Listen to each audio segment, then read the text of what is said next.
Taking the bits of the pentatonic scale, which is like this, okay, there, and taking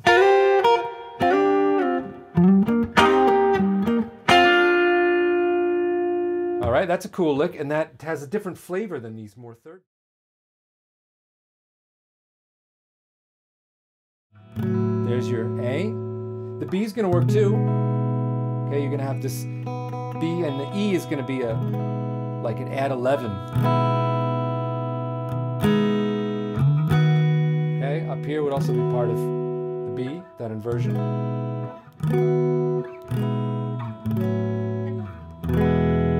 All right, so the key of E works well too.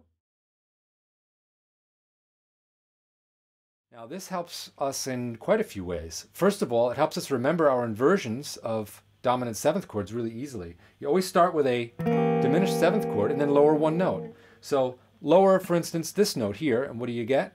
You wind up with this fingering, all right, for a dominant seventh chord. And in this case, this is the root, okay? And this would actually be an E flat dominant seventh, and the way it sounds, it wants to resolve to an A flat, okay? You can hear that. It'd be the motion in fifth.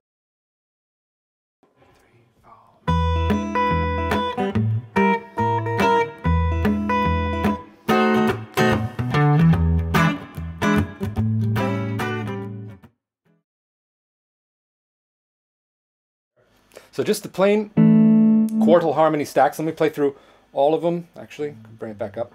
Go all the way up the neck. They all sound great.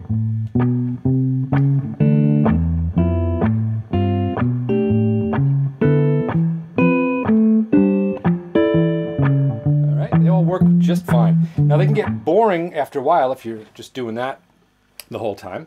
So the next thought that we could do to spice this up and bring in some other sounds is to approach these chords by a half step, okay?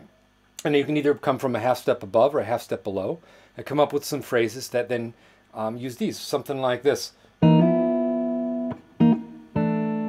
Okay, just that, approaching this one from a half step below.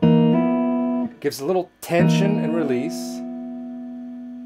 All right, and then going back down a half step and then kind of resolving to that. Let's hear it with the backing.